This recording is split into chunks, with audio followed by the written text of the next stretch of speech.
Jai Mohanji, we are reading the book I Am Mohanji and we are on chapter 5, More Stories of Living Scriptures. I would like to continue sharing stories about living scriptures. Empowered 5 yet again provided me another opportunity to live a part of the scriptures.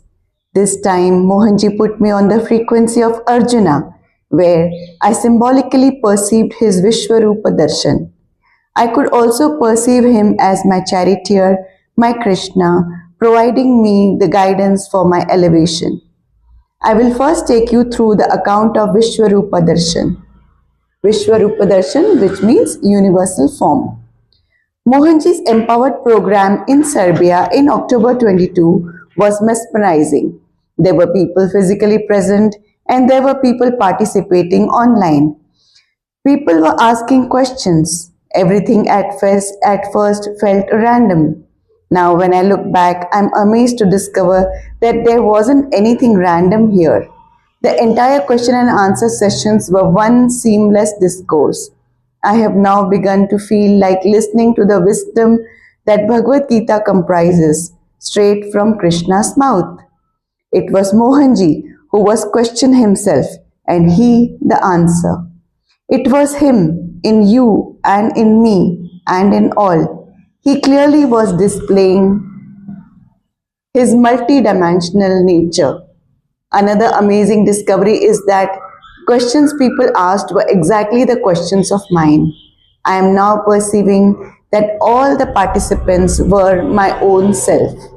Here is an account of some of the feelings that I have perceived post empowered sessions combined with all my experiences until now with regards to our beloved Master Mohanji.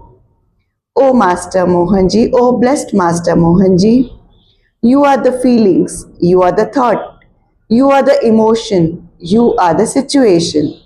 You are all people, you are all beings, you are the question, you are the answer. You are the cause, you are the effect. You are the silence, you are the sound. You are the time, you are the space. You are the pain, you are the pleasure. You are the heat, you are the cold. You are the doer of all actions in me. You are the doer of all actions in beings around me. You are the operating energy in me and all. You are the knower of every atom to the entire universe. You are omnipresent. You are present in me. You are present around me. You are omnipotent. You are all powerful, doing things all around. You are omniscient. You are the all pervading intellect all around. You are the personification of my own soul. Here's a picture of Vishwarupa Darshana that Krishna showed to Arjuna.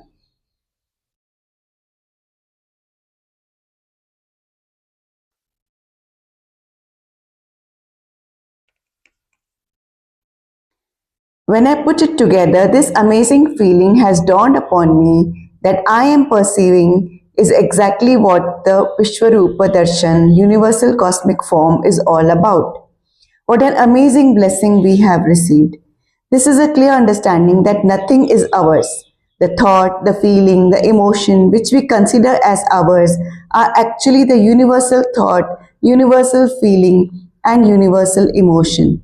This new understanding has given me a completely different outlook about seeing the world around me. I am now able to feel my own thoughts, emotions, feelings, and the thoughts, emotions, feelings of the people around me, causing less effects on me. For now I know that nothing is mine, nor is theirs. I have begun to perceive this world as one grand universal play. This is helping to feel aligned to the universal cause. This is so much empowerment and this is so much clarity. Deepest gratitude to our guide, our master, and our guru, Mohanji. Next subtitle, Mohanji as Krishna, my charioteer. I have mentioned perceiving Mohanji as Krishna, my charioteer. I say so because there were multiple occasions where I was impulsively receiving authoritative guidance from Mohanji as Arjuna did from Krishna. Arjuna had the fortune to have Krishna by his side during the Kurukshetra war. The mighty army of Krishna might have been chosen by Yudhishthira, the opponent, but it was Krishna's presence, just his priceless presence, that helped Arjuna win the war. Mohanji was delivering to us our next lessons on spirituality during the Empowered 5 program. This is a common address program for all participants. On multiple occasions, I felt every word that he spoke as a personal address to me. Mohanji always advises that we should have a clear purpose in our life and our lives should be purpose driven. The higher purposes recommended for one and all are to find the truth, to live selflessly, to be aware of consciousness. He authoritatively was giving me guidelines on my next steps to walk my purpose. He did not speak directly to me ever. He simply allowed me the awareness needed to catch his instructions, as he commonly addressed the entire group. I have followed all of his instructions in the time that followed.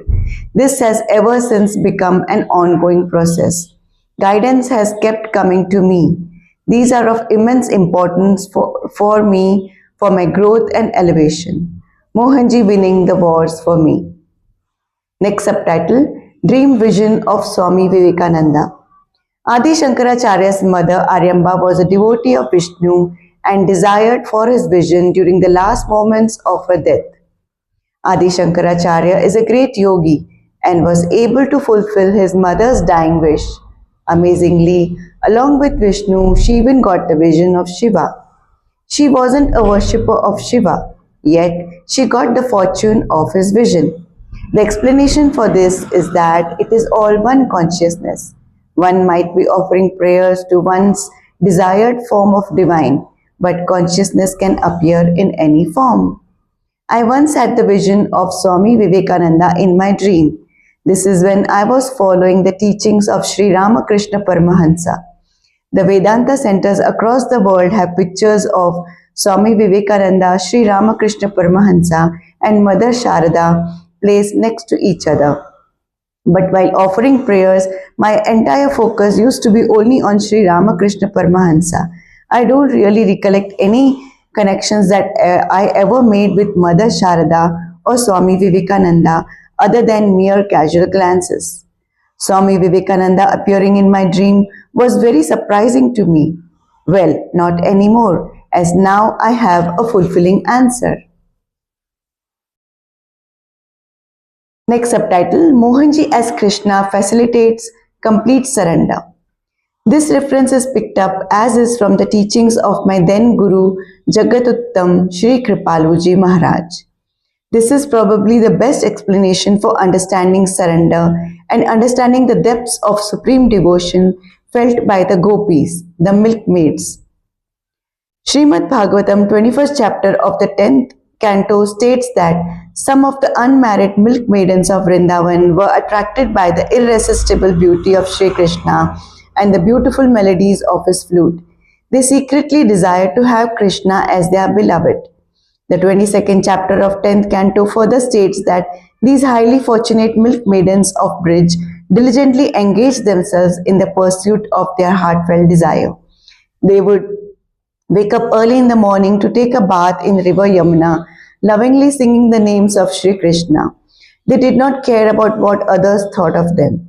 They made a sand idol of goddess Katyani Devi and started worshipping her with an earnest desire to obtain Sri Krishna as their eternal beloved. Their prayer was, Katyayani Mahamaye Mahayogine Dhari Nandagopastu Devi Pati me Kurute Namaha Iti mantra Japna Sata Puja Kumarika Bhag 10.22.4. Please excuse me, I actually don't know Sanskrit. I'm just trying to read it. So, Gopis, the meaning, Gopis worshipping Katyani Devi. Gopis worshipping Katyani Devi, O Mahamaya Mahayogini, O Goddess Katyani, we beseech you for your mercy to bless us, that we may attain Shyam Sundar as our eternal beloved. Upon completion of their prayers, the omniscient Lord Krishna appeared in front of them to grant them a boon to fulfill their desire.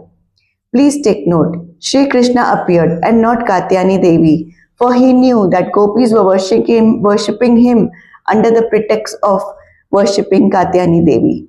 A devotee's intent to surrender oneself does not complete the process.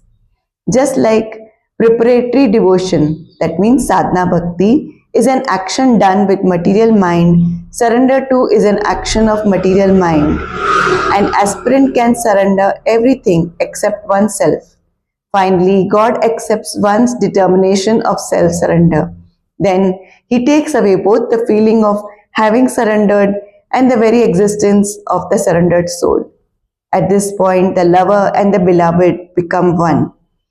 A devotee has to prepare oneself and make a firm resolve to surrender completely unto his lotus feet.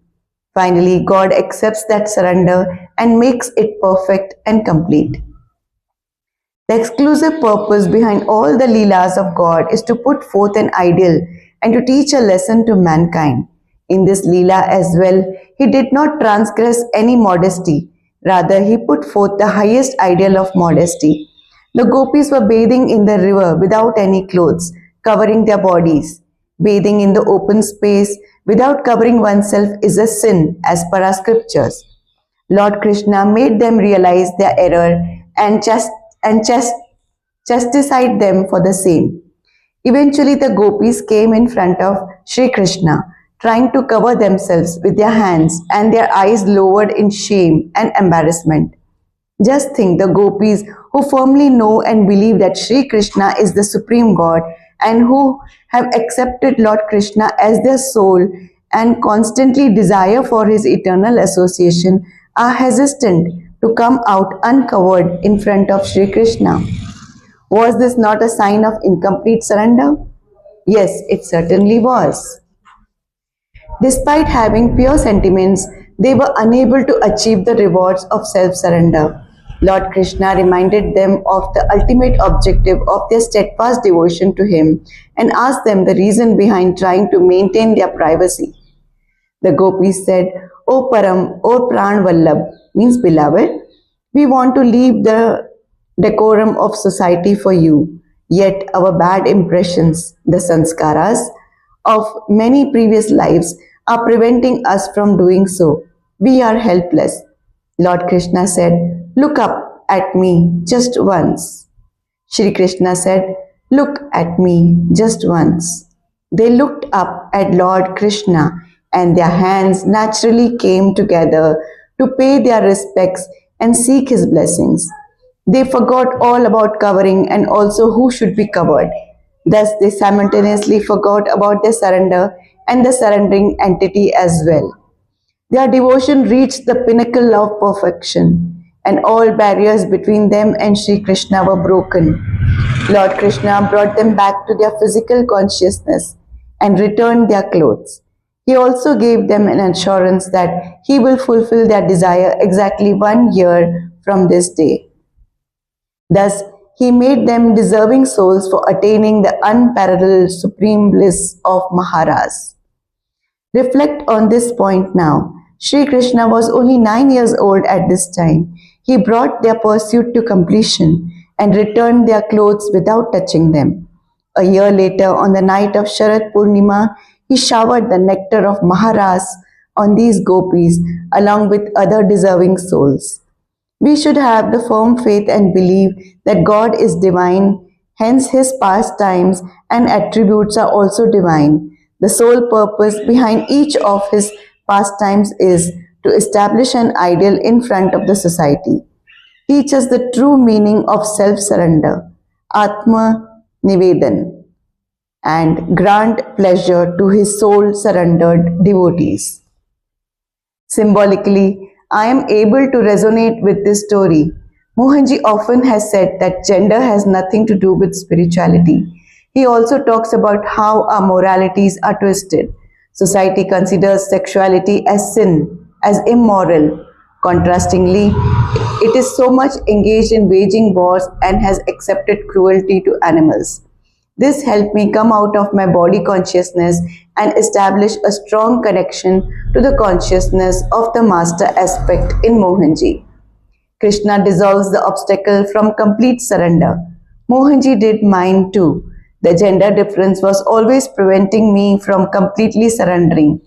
The way to connect to consciousness is through the cross body. Mohanji knows this very well, and he knows this obstacle could be an obstacle to liberation. He raised me above body consciousness and cleared my path of merger with his consciousness. Here's a beautiful picture of Krishna and gopis. Gopis are bathing and Krishna is stealing their clothes. So we have come to the end of chapter 5. We can stop here. Thank you for joining. Jai Mohanji.